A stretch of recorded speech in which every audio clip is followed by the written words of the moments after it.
Television's most unbelievable show starts right now.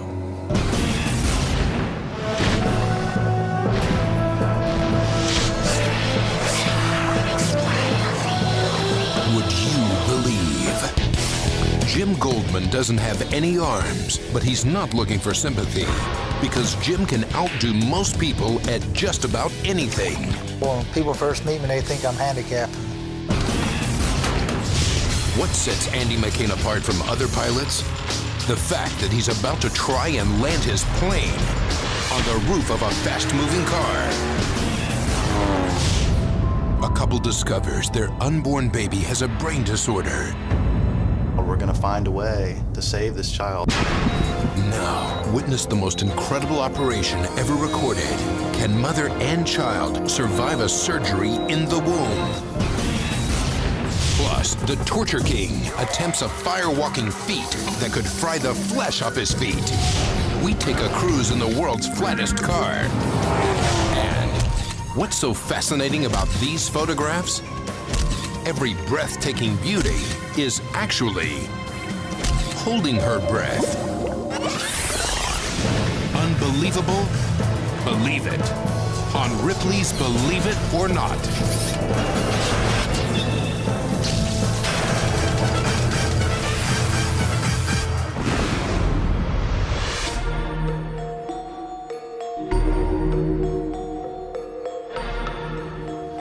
Here at Ripley's, we have a category for every unique story, from an unbelievable act to the Ripley's Challenge.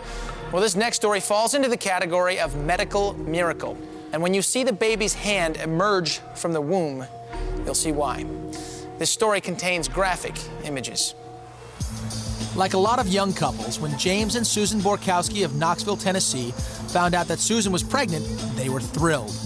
For this mom-to-be, it was a life's dream come true. Ever since I was little, I used to take care of my little baby dolls, and, so I always was expecting to have a family. Susan's pregnancy was going along fine, until she was given a routine ultrasound at about 5 months. The procedure checks the health of the developing baby, and if they want to know, it tells the parents the sex of their unborn child. It was just going to be really exciting to find out if it was a boy or a girl and to see it. But in addition to learning that they'd have a son, the ultrasound also brought the Borkowskis some devastating news. Something was wrong.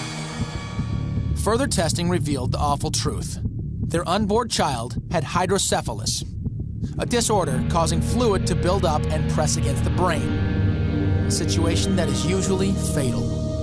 Just sort of took the wind out of our sails when we realized that he had such a serious medical problem. The bewildered couple was now faced with a terrible choice: terminate the pregnancy or deliver the baby prematurely so they could attempt an almost impossible corrective brain surgery. But these were options the Borkowskis were not ready to accept. We went to a park and we sat out and we discussed it and we said, we're not going to give up on this child. We're going to find a way to save this child. By an amazing coincidence, James saw a television program about an experimental procedure actually allowing surgery inside the womb. And sure enough, using the internet, he found the surgeons. Incredibly, the doctors were located only a few miles away at Vanderbilt University Medical Center in Nashville. We were very surprised to find that they had called us back that same night. They seemed very excited to hear about our story, and we found out that they had just gotten protocol a week before to try their open fetal surgeries on this same particular condition. A consultation with the doctors indicated the Borkowskis' case was ideal. Theirs would be the first in vitro surgery ever attempted to reverse hydrocephalus. But the doctors made it clear from the beginning it would be very dangerous. Dr. Bruner did discuss the risks with us first off.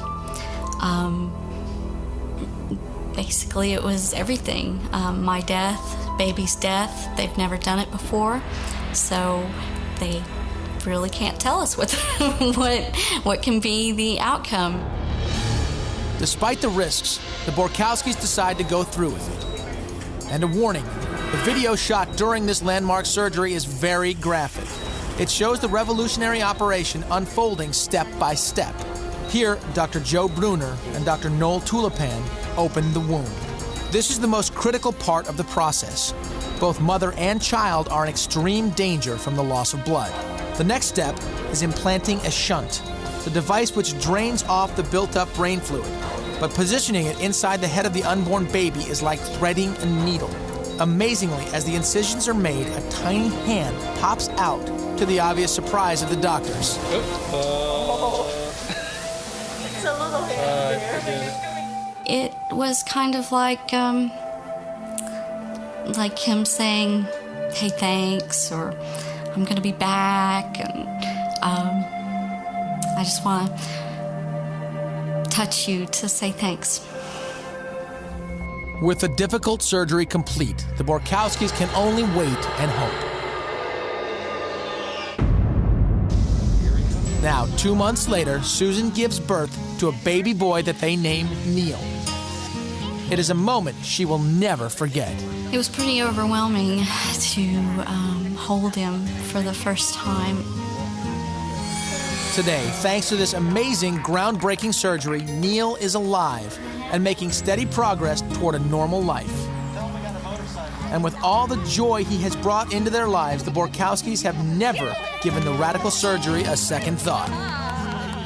Looking back, Neil just celebrated his second birthday, and there's no doubt in my mind that I would do it again.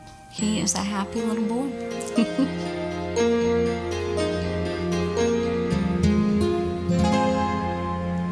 Wow. Unbelievable. Enter Robert Ripley's archives. Let's go with the show. Robert Ripley, leave it or not.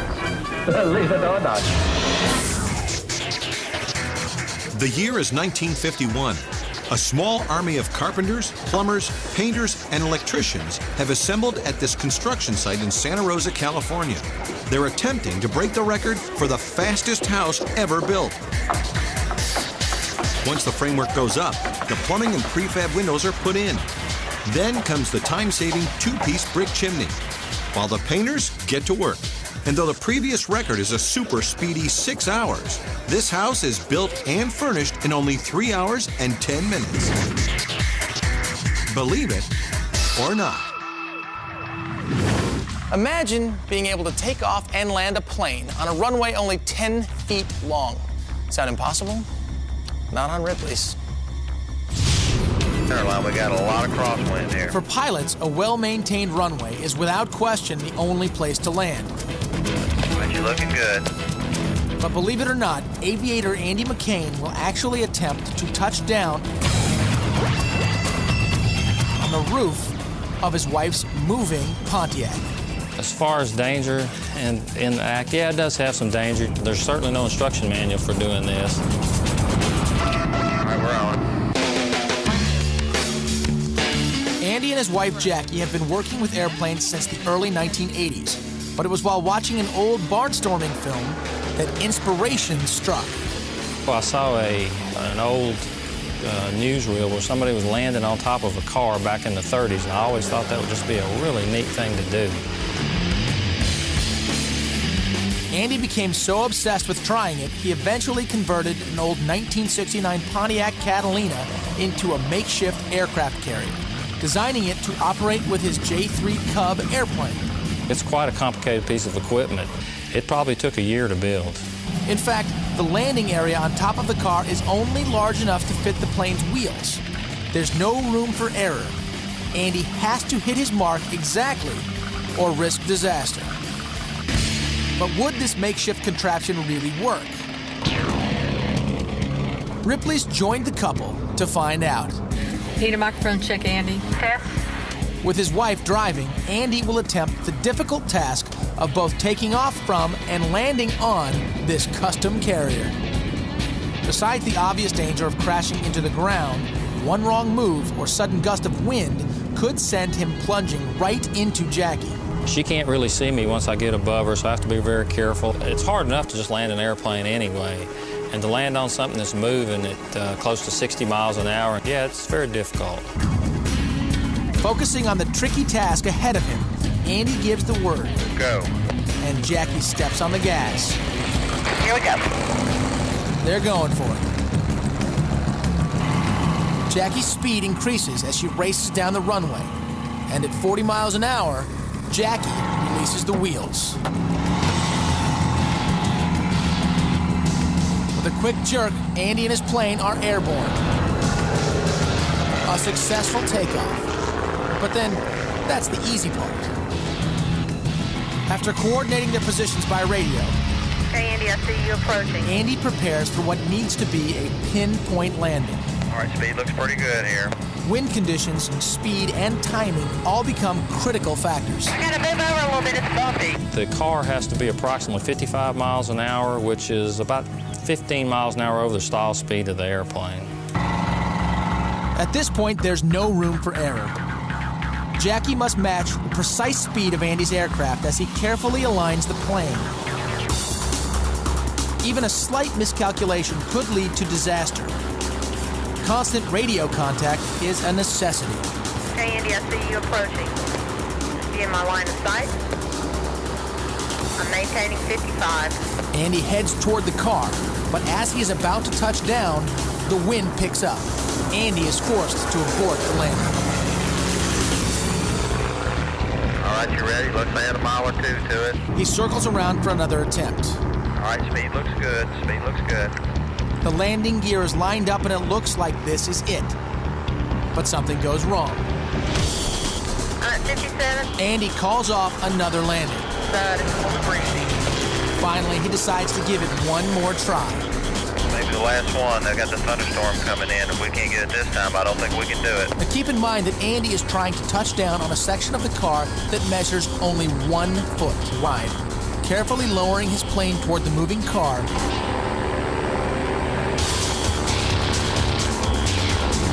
You're locked in. Andy nails the landing. I thought it would be really, I was a legend in my own mind. I thought I could go out and do it the first time, but it turned out it's a very difficult trick to do. You're locked in. This mini flying saucer doubles as a high-tech spy in the sky. You won't believe what this futuristic weapon can do. Plus, find out why these people are putting live slimy snakes on their faces. And what a beautiful beagle, huh? Ed Giffen loves his dog Sparky so much, he had him painted on his tooth. Sparky is the light of my life. These amazing molar murals straight ahead on Ripley's. Amazing stories and unbelievable people. Ripley's Believe It or Not. Some people will try just about anything to cure an illness. And in a small Turkish village, sick people are, believe it or not, turning to the healing powers of the water snake. For years, people from around the world have been traveling to the Kirkpinar village of Bayburt for this unusual treatment. Patients believe the slithering serpents have the power to draw sickness from the afflicted areas of their bodies. They claim the creatures can heal anything from sinus problems to hernias, even arthritis. Unfortunately, the doctoring serpent doesn't make house calls. In fact, people wait for hours, sometimes even days, for a single session with these healing snakes. Believe it or not. It's often said that a man's home is his castle. Well, Ripley's found a king of the beach perched on this throne 50 feet in the air.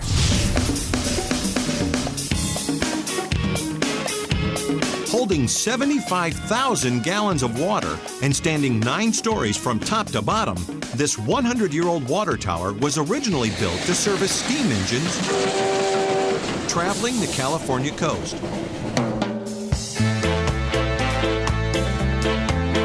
But now, this unique structure has a new lease on life as, believe it or not, this man's home.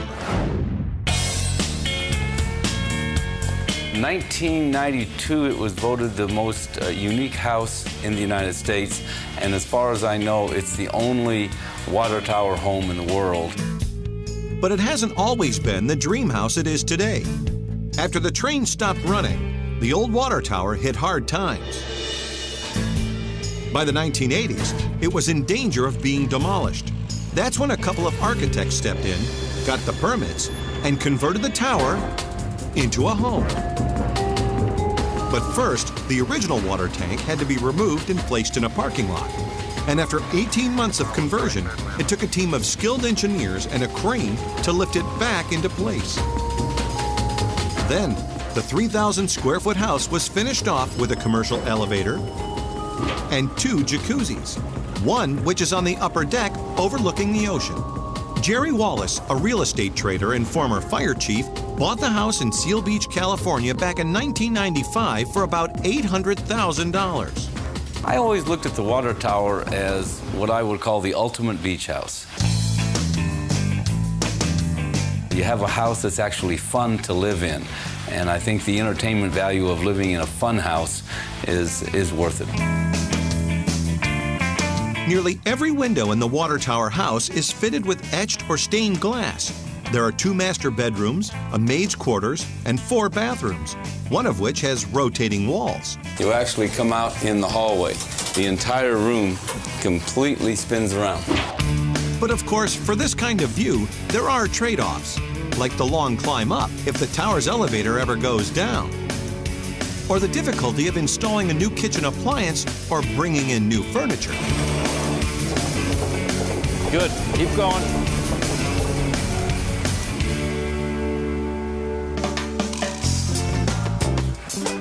But sitting in his favorite spot, the entertainment room with its 360-degree view, built-in movie theater, electric blinds, and indoor fire pit, it all seems worth it. You have views, everything from the marina to the ocean. I plan on staying here until it's no longer fun to live here. A local real estate agent told us that the water tower house would easily sell for about $4 million in today's market. Ripley's legally insane. We travel the globe in search of the most unbelievable laws on the books. Raleigh, North Carolina. Using foul language while attending a funeral could get you in trouble with the law. That's because in this town, cursing in front of a corpse is illegal. It seems a clean language clause, once imposed only on funeral workers out of respect for the dead, has recently been amended. Now, the general public must also watch their tongues while around the deceased, or else. Insane or not, it's the law. Jim Goldman was born with the odds against him. The doctor said he'd be nothing but a vegetable. Now, see how this amazing armless athlete is making doctors eat their words.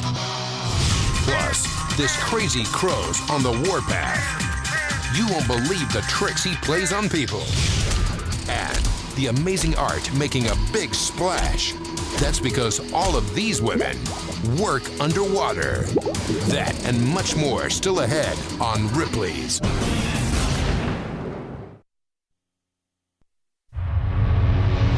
Ripley's World of Unbelievable Animals. Wanna show it? This South American blackbird named Pepito is notorious for biting nearly everyone who passes under his guava tree. But Pepito isn't vicious or even mean-spirited. For Pepito, pecking away at people appears to be an ongoing game. Perhaps the strangest part of the story is that Pepito, a male bird, seems to only target men, respectfully sparing women and children, and mysteriously allowing them to pass untouched, believe it or not.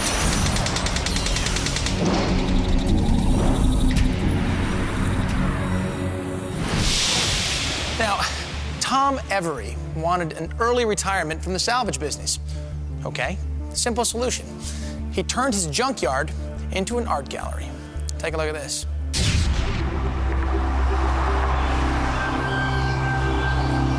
There's a whole lot of junk in North Freedom, Wisconsin. But if anyone tries to throw this stuff out, they'll have to contend with Tom Every. Go ahead up with it. Hey, what the hell's the matter with you? Because believe it or not, this scrappy senior is turning junkyard trash into artistic sculpture. This retired salvage man is even creating the world's heaviest freestanding piece of art. I was in the demolition business. I took apart everything from the railroad era, and all these things became obsolete. Now, Tom is the curator and artist in residence at the world's first scrap metal art park. With the raw material for his masterpieces coming from the dismantled components of long-forgotten machines, Tom is the ultimate recycler.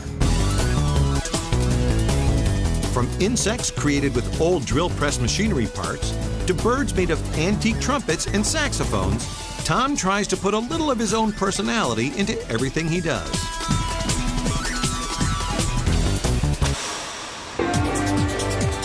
His crowning creation, however, is the massively stunning 40-foot-high, 400-ton megawork known as the Forevertron. Constructed from hundreds of thousands of pieces of scrap metal, the Forevertron is the world's heaviest piece of freestanding sculpture, weighing more than the world's largest jumbo jet.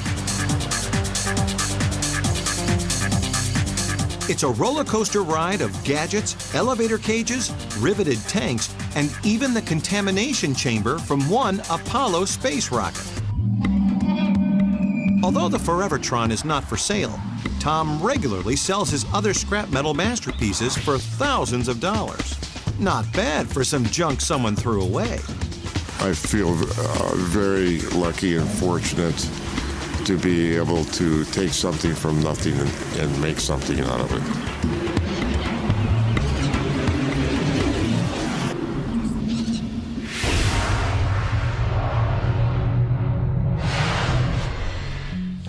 Jim Goldman had a dream to play baseball, not with the pros, but with some buddies in a regular league. Now, why is Jim's dream unbelievable? Because he was born without arms. When it comes to sports, Jim Goldman loves competition. But now, this former high school star is back swinging the bat and challenging this local high-speed pitching sensation. Oh, and by the way, Jim has no arms. People first meet me, they think I'm handicapped. Sometimes they try to treat me that way, and it's like, I'm not handicapped. After they get to know me, they're like, boy, he's not handicapped. He can do anything you can do. When he was born, Jim's doctor said his armless condition was caused by a birth defect. And while no one could tell his parents what went wrong, doctors were quick to inform them the options for their son would be limited. The doctors wanted to put him in a state home. They said he'd be nothing but a vegetable. They told us he'd never be able to do a thing for himself. Ignoring the doctor's advice, Jim's parents were determined to give him a normal life. We left him do what he wanted to do, within reason, you know. If we thought he was going to get hurt, then. But everything he tackled, he just came up all right. And as he grew older, he found he could use his feet the same way other people use their hands. And by all accounts, he grew up like a normal teen. He got into mischief. He's ornery. he was a very ornery young man. Along the way, Jim found prosthetic arms only slowed him down. Anyway, he preferred using his incredibly nimble toes instead. In this rare footage from his school days, Jim demonstrates how he could even pitch for his school's championship team. It was great to strike someone out. Would you go to town and tell everybody you struck out against somebody that had no arms? But sports weren't Jim's only interest. Like any other teen, he looked forward to getting his driver's license. But could he handle a car without using his hands? I'd say he put some dents in my pickup truck when he first started driving. But like always, Jim persevered. And today, he doesn't require any special modifications in order to drive. In fact, he's not required to even display handicap plates. But Jim's real love is sports. He's a professional bass fisherman, and Jim is famous in fishing circles for the truly amazing way in which he handles his rod and reel. You cast with your hands, I cast with my feet. I fish just like everybody else. except I use my feet.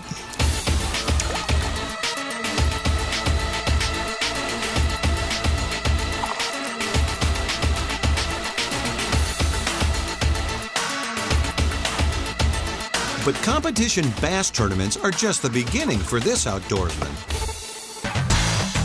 Unbelievably, although it involves moving targets, he's also an excellent skeet shooter, breaking a respectable 38 out of 50 clay pigeons. And when it's too cold for outdoor activities, Jim likes to shoot a little basketball. Incredibly, he can land some amazing baskets with his foot that most people couldn't make with their two hands. And today, Jim's going through his warm-up before facing his latest challenge. He's taking the plate to face the current starting pitcher of the Wayne City Braves baseball team. Placing the bat between his neck and shoulder, Jim squares off. These fastball pitches are coming in at over 60 miles an hour. And while it takes Jim a couple pitches to get the feel, the crack of the bat tells the story. And this inspirational athlete starts sending them deep. After connecting with 8 of 25 pitches, Jim calls it quits with an impressive 320 average. Never give up on life, you know, just keep going on. And look at me, I had a bad card right off the top of the deck, you know, so you have to learn to live, you know, and just be cool about things.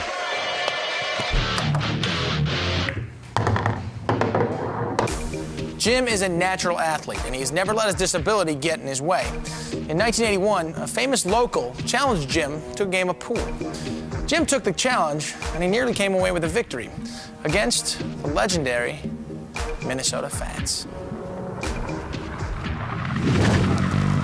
These steel plates are being heated to a scorching 1,200 degrees. Let's get the metal going. Can the Torture King defy the laws of science and walk over them without searing the flesh right off his feet? Plus, forget tattoos. Now you can display your favorite image right inside your mouth. I have a rose on one side and a bouquet of tulips on the other. And the future is here. We test fly the world's first spying spaceship. Ripley's will be back in a flash.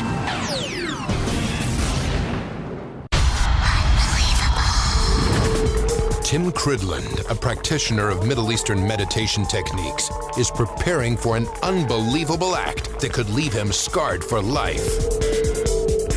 Believe it or not, he'll attempt for the first time ever to walk barefoot across metal plates heated to an unimaginable 1,200 degrees. A temperature that can instantly cook human skin. Everybody ready? I just want to see it. I want to see him be able to get done with this and not be burned. I want to see if the flesh is not burned in this thing. I do things where I overcome pain, like meditation. I change my focus of my mind and actually perceive what would be pain differently. Tonight at the Ripley's Museum in Orlando, Florida, the crowd is on edge. But Tim is calm as he mentally prepares for the big event. First, coals are fired up. Then metal plates are heated until they're red hot. And get a little device. Meanwhile, an infrared heat gun records the quickly climbing temperature. Yeah, let's try it with the blower so we can get it up a little higher. To prove just how hot the plates really are, this burger patty and raw egg are placed on top. They both fry on contact. Right now, I'm going to take my shoes off. While final adjustments are made, Tim meditates to prepare for the fire walk. Temperatures that they're reading right now is 1250. Right now, that can go right through the flesh and the muscle. All right, let's get the metal going. One by one, Tim's assistants begin to lay down the red-hot steel strips, careful to center them on the bricks. The crowd looks on anxiously.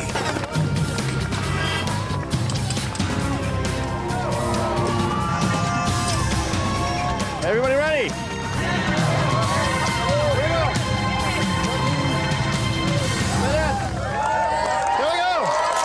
Without hesitation, Tim takes his first step, his bare heels pressing against the sizzling hot plates.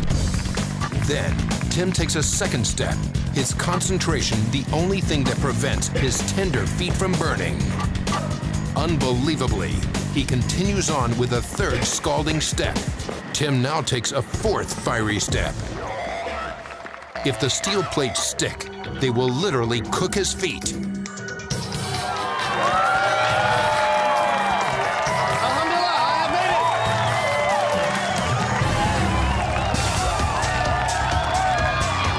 Incredibly, Tim completes the firewalk, his bare soles touching raw metal, sustaining temperatures hot enough to incinerate skin. Let's see what my feet look like.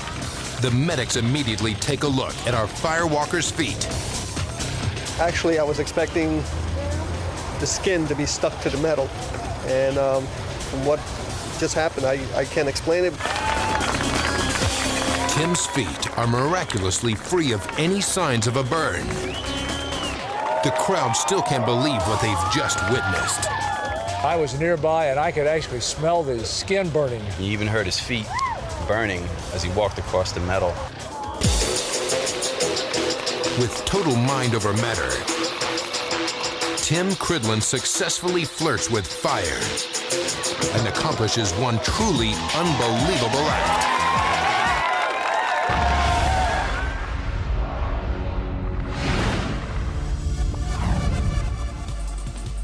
Take a look at this guy. His name is Avelino Perez Mateo, age 20.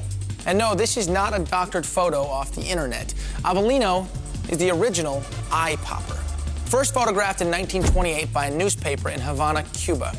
Clinically, this very rare condition is called voluntary propulsion of the eye, the ability to literally push the eyeball out of its socket through muscle control. In Avelino's case, up to 1/3 of an inch. Now, if you think that's unbelievable, then check this out. Technician Ron Grant creates dental crowns so remarkable, many consider them a work of art. Because believe it or not, using some very thin brushes, Ron paints mini masterpieces on all of his man-made teeth. After painting pictures for my mother and for other family, I started practicing on extra teeth that I had made. And it takes a steady hand to do what this amazing artist does. After an impression is made from a patient's tooth, Ron makes the porcelain crown. Then, he begins the intricate procedure of hand painting the images. The whole process takes up to 3 weeks. But once it's finished, the painting will last as long as the tooth. Ron has received requests for everything from cartoons to sports team logos to Harley emblems, even cherished pets. What a beautiful beagle, huh? Ed Giffen loves his pet beagle Sparky so much, he had his lifelike portrait painted on his tooth. What a guy! I can feel his tail wagging every now and then. Averaging 150 orders a year, these one-of-a-kind custom crowns are available from any dentist. But be prepared. The more elaborate the order, the more time it'll take. And the more it'll cost. Up to $200 plus the cost of the tooth. Believe it or not. Ripley's Believe It or Not.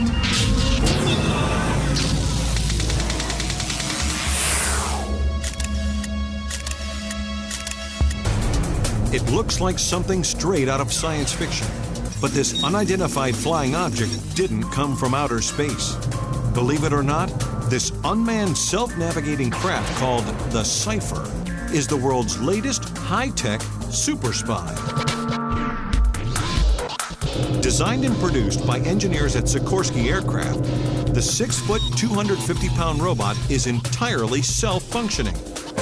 That means the Cipher can take off, choose its own flight plan, seek out its target, return home, and land on a dime, all without any human intervention, making it easy to spy on you anytime, anywhere. The device seems to defy gravity, but in fact, it's powered by a pair of propellers spinning in the center. Incredibly useful, the Cipher will be able to send real-time video, make maps, search out terrain, and drop supplies. And though still in the testing stage, the U.S. Army is already working on a number of applications for this real-life flying saucer.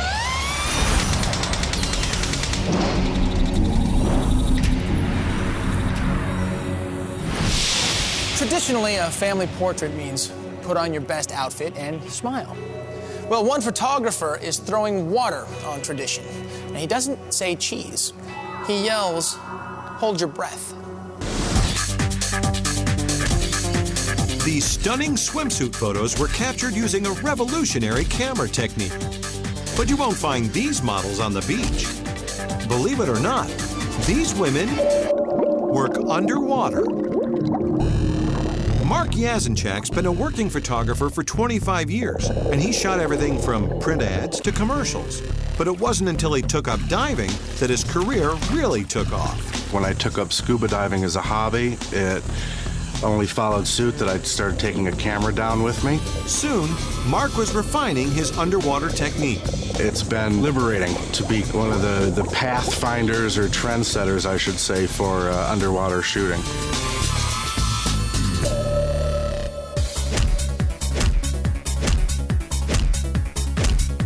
But to do the kind of work Mark envisioned requires this one-of-a-kind aquatic studio.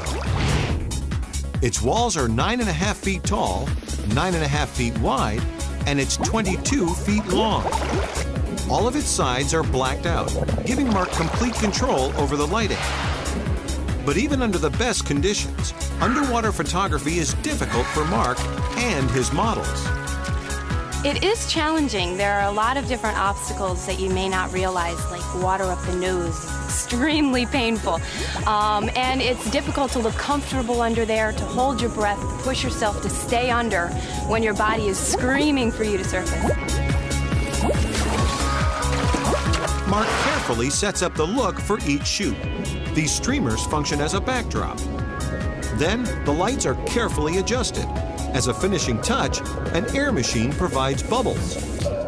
The figure just looks fuller, the curves look curvier, everything just looks better. And plus you have the angelic hair flowing.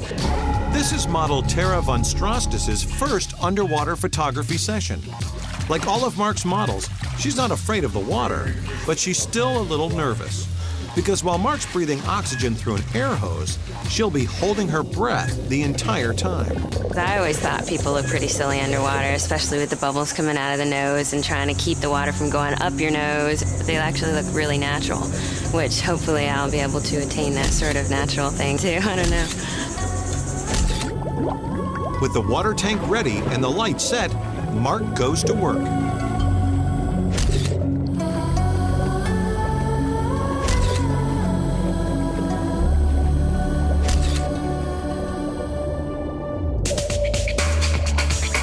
In the cutting-edge world of fashion, this pioneer of underwater posing is proud of his truly unique occupation.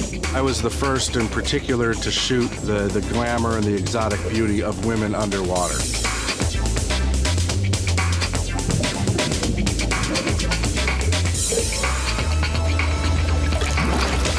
Not a bad day at the office. Next, you haven't seen a lowrider until you've seen the flattest car in the world. Plus, a weapon so sinister, it delivered a double death blow. The twisted story behind this evil instrument when we explore the Ripley's vault. Next.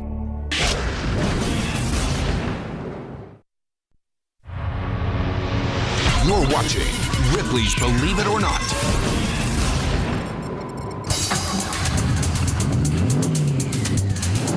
It's bright red and 16 feet long, but you could be driving right next to Perry Watkins and never know he's there. That's because, believe it or not, at 24 inches tall and a mere 2 inches off the ground, this is the flattest car in the world.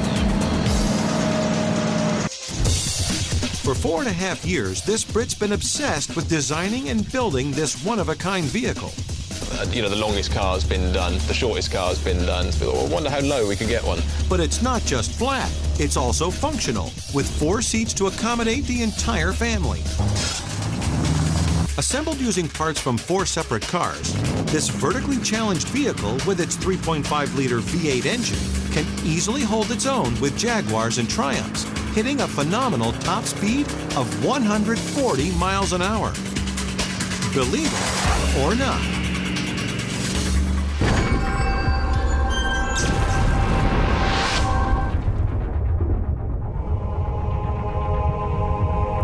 This is a Qatar dagger from 19th century India. It was the weapon of choice for a secret cult of criminals who would befriend strangers and then rob and kill them with this. What makes this particular dagger so deadly is its hidden feature. The thug would stab the victim, then squeeze this handle, revealing another blade. As if that wasn't barbaric enough, the dagger was then twisted before removing to ensure death. Unbelievable? Believe it.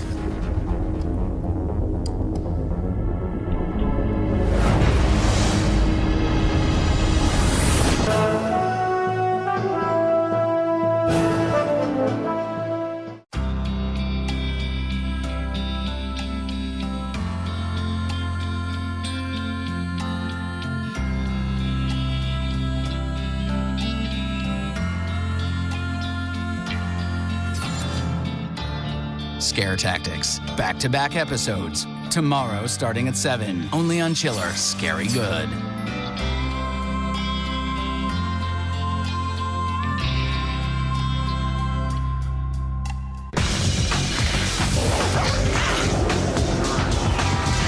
Having trouble finding the hole. That was the scariest thing I've ever done.